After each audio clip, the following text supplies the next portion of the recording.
একজন মুসলিম হিসাবে আমি চাই আমার হস্তশিল্প রান্না যেন কেবল পেটের ক্ষুধা নিবারণ না করে বরং রুহের খোরাক হয়। সম্প্রতি আমি আসন্না স্কিলের কুকিং অ্যান্ড ক্যাটারিং ম্যানেজমেন্ট কোর্সে ভর্তি হয়েছি। রান্নাকে ইবাদতে পরিণত করতে এবং রান্নাকৃত খাবার খেয়ে মানুষের হৃদয়ে যেন ইমানের শক্তি এবং আল্লাহর আনুগত্য বৃদ্ধি পায়। এই জন্য রান্নার সময় কী কী সুন্নাহ এবং জিকির আমল অনুসরণ করা উচিত? ভাই, রান্না রুহানি শক্তি যোগাবে এরকম কোনো বিশেষ দোয়া জিকির আমার জানা নেই। তবে আপনার উদ্দেশ্যটা সম্ভবত এরকম যে আপনি যে খাবার প্রস্তুত করবেন সেটা দিয়ে মানুষের শুধু ক্ষুধা নিবারণই হবে না, সেটা দিয়ে মানুষের স্বাস্থ্যগত, আধ্যাত্মিক এবং রুহানি যে শক্তি, স্পিরিচুয়াল যে শক্তি, সেটাও যেন বৃদ্ধি হয়। সেজন্য আপনি চেষ্টা করতে চান, কি করলে হবে? তো এটার উত্তরে বলতে চাই যে আল্লাহ রাব্বুল আলামিন আমাদের জন্য যা হালাল রেখেছেন, হালাল খাবার আল্লাহ আমাদেরকে খেতে বলেছেন, সেই সাথে আল্লাহ তাআলা আমাদেরকে একটা নির্দেশ করেছেন, সেটা হলো হালাল এর পাশাপাশি যেন আমরা তাইয়্যিব খাবার গ্রহণ করি। অনেক মুফাসসিরগণ বলেছেন তাইয়্যিব সাধারণ হালালকেই তাইয়্যিব বলা হয়েছে। তবে ইমাম কুরতুবী রহমতুল্লাহি আলাইহি, ইমাম ইবনে কাসির রাহিমাহুল্লাহ তার তাফসিরে, এবং আরও অনেক ইমামগণ লিখেছেন যে তাইয়্যিবের ব্যাখ্যা হলো মা লা ইয়াদুররুহু ফিদ দুনিয়া ওয়াল আখিরাহ, যেই খাবার মানুষের দুনিয়াও ক্ষতির কারণ হয় না, আখিরাতেও ক্ষতির কারণ হবে না। তাহলে হালালও হবে, আবার হেলদিও হবে। এই খাবার আল্লাহ আমাদেরকে খেতে নির্দেশ করেছেন। অতএব আপনি একজন কুকিং অ্যান্ড ক্যাটারিং ম্যানেজমেন্ট কোর্সের স্টুডেন্ট হিসাবে আমি আপনাকে বলবো, আল্লাহ আপনাকে যখন তৌফিক দিবেন, আপনি রান্নাবাড়া করবেন, মানুষের খাবারের ব্যবস্থা করবেন, লক্ষ্য রাখবেন খাবারটা যেন স্বাস্থ্যসম্মত হয়, পরিচ্ছন্ন হয়, মানুষ দেখেন আপনি কি করেন। মানুষ যখন আপনি কিচেনে রান্না করেন তখন সবাই প্রতিটা মুহূর্তকে দেখতে পায় না। আল্লাহর ভয়টা তখন গুরুত্বপূর্ণ একটা ব্যাপার, যে আমি আল্লাহর ভয় যদি থাকে তাহলে সেটাকে পরিচ্ছন্ন করছি কিনা, পরিষ্কার করছি কিনা, স্বাস্থ্যসম্মত রাখছি কিনা, অস্বাস্থ্যকর কিছু দিচ্ছি কিনা, এটা গুরুত্বপূর্ণ। অস্বাস্থ্যকর কিছু যদি আমরা খাই তাহলে আমরা ক্ষতিগ্রস্ত হব। আল মুমিনুল কবিয়্যু আহাব্বু ইলাল্লাহি মিনাল মুমিনিদ যায়ীফ, নবী সাল্লাল্লাহু আলাইহি সাল্লাম বলেছেন সবল মুমিন আল্লাহর কাছে দুর্বল মুমিনের চাইতে বেশি প্রিয়। খায়রুন মুআহাব, দুর্বল মুমিনের চাইতে সবল মুমিন শ্রেষ্ঠ এবং প্রিয় বেশি আল্লাহর কাছে। এখানে ইমানের দিক থেকে সবল হওয়া যেমন আপনার লক্ষণীয় এবং উদ্দেশ্য, ঠিক একইভাবে শারীরিকভাবেও সমর্থবান থাকা উদ্দেশ্য। কারণ শারীরিকভাবে সমর্থন না হলে তো আমি দাঁড়িয়ে নামাজ পড়তে পারবো না, সঠিকভাবে রুকু সিজদা করতে পারবো না। হ্যাঁ, কেউ যদি নিজের কোনো ত্রুটি ছাড়াই আল্লাহ প্রদত্ত রোগ, আল্লাহ তাকে একটা অসুখ দিয়ে রেখেছেন, তার কথা ভিন্ন। সে আল্লাহর কাছে অপ্রিয় হওয়ার কোনো কারণ নেই, বরং সবর করার কারণে সে বহু সবল মানুষের চেয়ে বেশি প্রিয় হতে পারে আল্লাহর কাছে, সেটা ভিন্ন বিষয়।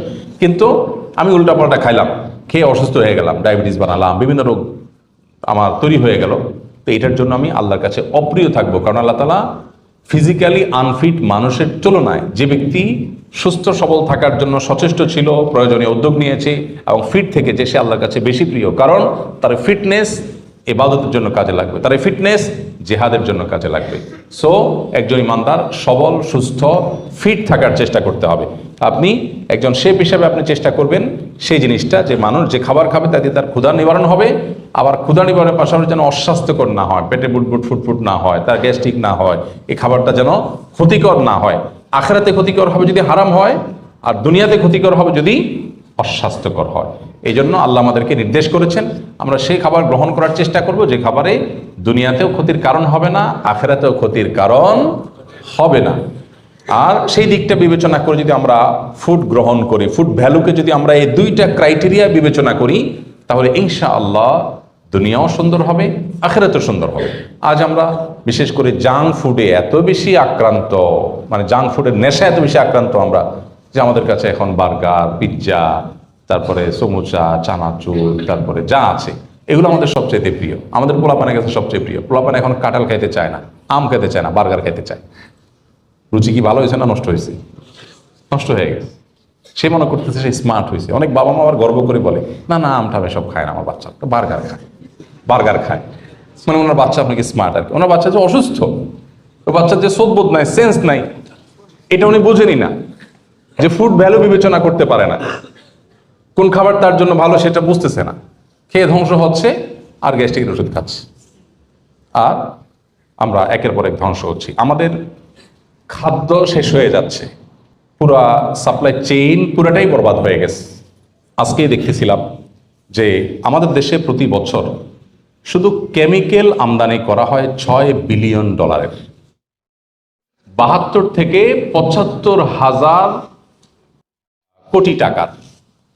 72 থেকে 75,000 কোটি টাকার কেমিক্যাল বাংলাদেশে প্রতি বছর আমদানি করা হয়। এবং ডেইলি স্টার বলতেছে এটা প্রতি বছর ইয়ারলি 10 থেকে 15% বাড়তেছে। অর্থাৎ এটা অচিরেই 6 থেকে 8 বিলিয়ন ইউএস ডলারের দিকে চলে যাচ্ছে। এই কেমিক্যাল এনে আমরা খেতে দিচ্ছি। এটা শুধু খেতেই ব্যবহার হয় তা না, এটা টেক্সটাইলে ব্যবহার হয়, বিভিন্ন ক্ষেত্রে ব্যবহার হয়। কিন্তু বিশেষ করে আমাদের খেতে খামারে যে কীটনাশক দেওয়া হয় 15 বার 17 বার থেকে কেউ কেউ 20-30 বার পর্যন্ত আপনার কীটনাশক স্প্রে করে। মাটিতে যে পরিমাণ আমরা এই কেমিক্যাল আমরা যে পরিমাণ দিচ্ছি তাতে শুধু মাটি শেষ হচ্ছে না, যে পানি আমাদের আছে সমাজে মাটির নিচে পারে সব সহ শেষ হয়ে যাচ্ছে। ঘরে ঘরে ক্যান্সারের রোগী, এত ক্যান্সারের রোগী আগে তো ছিল না। আমাদের ফ্যামিলিতে আমার বাপ চাচাদের কথা যদি বলি, আমার বাবা ক্যান্সারে মারা গেছে, চাচারা অনেকজন ক্যান্সারে মারা গেছে, একটা ফ্যামিলিতে কয়েকজন। পুরো গ্রামে গেলে কয়েকজন ক্যান্সার রোগী এসে দাঁড়ায় সহযোগিতার জন্য। ঘরে ঘরে ক্যান্সার হয়ে গেছে, ঢাকার বাইরে, শহরে, গ্রামে, সব জায়গায়। হার্টের রোগী এত বড় বাড়ছে, তারপরে আপনার কি বলে এটাকে, কিডনির পেশেন্ট এত বড় বাড়ছে যে আমার এক ডাক্তার পরিচিত কিডনি ডাক্তার, উনি বললেন যে ভাই আমাদের বাংলাদেশে যতগুলো কিডনি ডায়ালিসিস মেশিন আছে কোনোটারই স্লট খালি নেই, স্লট খুব কম মেশিনের খালি থাকে, এই পরিমাণ পেশেন্ট দিন দিন বাড়তেছে। তো এই বিষয়গুলো দেখার যেন কোনো লোক নাই। গোটা দেশের সমস্ত মাটি পানি সবগুলোকে বিষাক্ত করে ধ্বংস করে সে বিষে আমরা নিজেদেরকে শেষ করে ফেলবো। এই জন্য যেন আমরা সবাই ঐক্যবদ্ধ হয়েছি। আল্লাহ তাআলা আমাদেরকে হেফাজত করুন। আল্লাহর সৃষ্টি এবং প্রকৃতিকে ধ্বংস করার এই নীল নকশা, এটা বিরুদ্ধে আমাদের প্রত্যেকটা মানুষের কাজ করা দরকার, দাঁড়ানো দরকার। এই জন্য আপনি একজন শেফ হিসাবে যেহেতু নাসিহা চেয়েছেন, আপনার মধ্যে নাসিহা হলো মানুষকে স্বাস্থ্যসম্মত নিরাপদ ভালো খাবার খাওয়ানোর চেষ্টা করবেন, যেটা তার দুনিয়া আখিরাত উভয়টাকে ভালো করবে। এটা যদি করেন তাহলে তার রুহানিয়াত, তার ইমানের শক্তি বৃদ্ধি পাবে, আবার শারীরিক শক্তিও বৃদ্ধি পাবে। ভেজাল যখন খাবে, যত বেশি ভেজাল খাবে মানসিকভাবে সে ভেজাল মানসিকতার ধারক হয়ে উঠবে। আর যত বেশি পিওর খাবে, যত বেশি ভালো খাবে, সেটারও একটা পজিটিভ প্রভাব তার মধ্যে পড়বে, হালাল হওয়ার পাশাপাশি নির্ভেজাল হওয়া। আল্লাহ আমাদেরকে তৌফিক দান করুন। আসসালামু আলাইকুম ওয়া রাহমাতুল্লাহি ওয়া বারাকাতুহু। সুপ্রিয় দর্শক শ্রোতা ভাই বোন, আজ আপনাদের সঙ্গে আমরা ব্যতিক্রম ধর্মী একটি বিষয় শেয়ার করতে চাই। আসুন্নাহ স্কিল ডেভেলপমেন্ট ইনস্টিটিউট মূলত দেশের বেকার এবং অদক্ষ তরুণদের দক্ষতামূলক প্রশিক্ষণ দিয়ে তাদের বেকারত্ব দূর করবার স্বপ্ন দেখে। আসুন্নাহ স্কিল ডেভেলপমেন্ট ইনস্টিটিউট কর্তৃক পরিচালিত প্রশিক্ষণগুলোর মধ্য থেকে অন্যতম একটি প্রশিক্ষণ হলো professional cooking and catering management course. এই কোর্সের অধীনে এখনো পর্যন্ত আমরা 5টি ব্যাচে প্রশিক্ষণার্থীদেরকে প্রশিক্ষণ সম্পন্ন করেছি। 85 জন মানুষ প্রশিক্ষণ গ্রহণ করে তাদের অনেকে বিভিন্ন প্রতিষ্ঠানে দক্ষতা এবং সততার সাথে সুনামের সাথে আলহামদুলিল্লাহ ইতিমধ্যে কাজ করছে। আবার কেউ কেউ নিজস্ব উদ্যোগে ছোট ছোট ফুড কোর্ট ইত্যাদির ব্যবসা তারা শুরু করেছেন, উদ্যোক্তা হয়ে উঠছেন। আজ আমার পেছনে যাদেরকে আপনারা দেখতে পাচ্ছেন তারা হলো আমাদের 5ম ব্যাচের প্রশিক্ষণার্থীরা, যারা 3 মাসের প্রশিক্ষণ শেষে আজ পরীক্ষার জন্য প্রস্তুত হয়েছে। থিওরিক্যাল এবং প্র্যাকটিক্যাল ক্লাসে যে সমস্ত খাবার ইত্যাদি রান্না করা শিখেছে, আজ তারা নিজের হাতে সেগুলো প্রস্তুত করেছে। তাদের সে সমস্ত খাবারের কোয়ালিটি, তাদের খাবারের কালার, স্বাদ ইত্যাদি পরখ করে প্রশিক্ষকগণ মূল্যায়ন করবেন। এটা তাদের পরীক্ষার অংশ, সেই সাথে আমরাও খেয়ে তাদের জন্য মূল্যায়ন করবো ইনশাআল্লাহ তাআলা।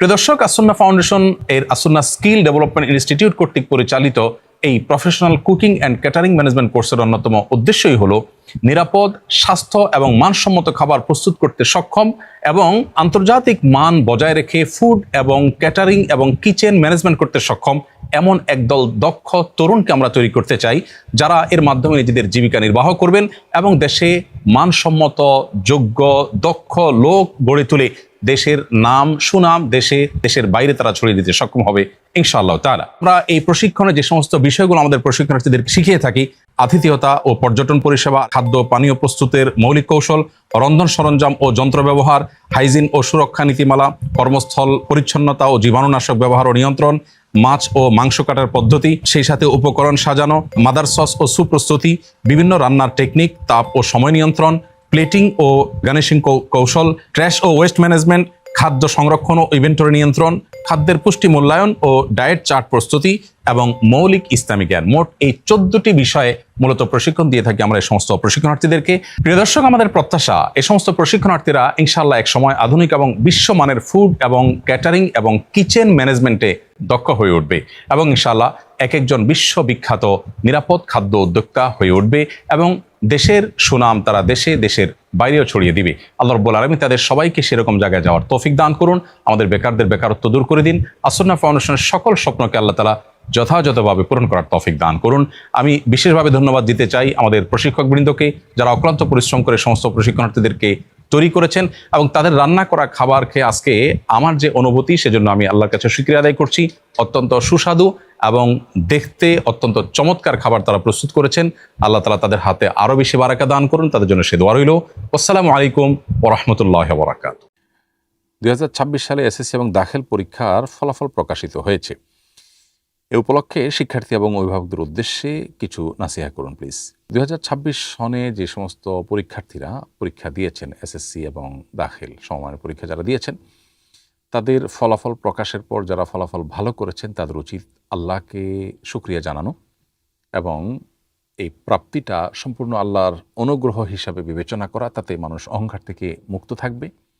আর যাদের কাঙ্ক্ষিত ফলাফল হয়নি তারা সবর করবেন এবং নিজের ভুল চিহ্নিত করে পরবর্তীতে যেন এই ভুলটি না হয়, যথাযথ প্রচেষ্টা যেন থাকে সেই দিকটির চেষ্টা করবেন এবং আল্লাহ তাআলা যা ফয়সালা করেছেন সেটার পেছনে কোনো কল্যাণ থাকবে, কোনো কল্যাণ আছে এই বিশ্বাস বদ্ধমূল রাখবেন।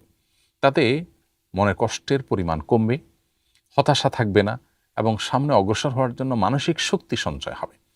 অর্থাৎ সর্বাবস্থায় আল্লাহ তাআলা ফয়সালাকে মেনে নেওয়ার মানসিকতা এবং সবর করার মানসিকতা আমাদের উপকার করে, ক্ষতি করে না। আর হতাশ হলে, অস্থির হলে, হাহুতাশ করলে আমাদের কোনো উপকার হবে না, ক্ষতি হবে নিশ্চিত। তাহলে কোনো বুদ্ধিমান মানুষ তো সেটি করতে পারে না। ইসলাম আমাদেরকে যা করতে বলেছে, আমরা ভালো কোনো কিছু অর্জন করলে শুকরিয়া জানাবো আল্লাহকে, নিজে ফখর বা অহংকার গৌরব করব না, তাহলে অহংকার থেকে মুক্ত থাকবো, অহংকার পতনের মূল সেটা থেকে আমি বেঁচে থাকবো।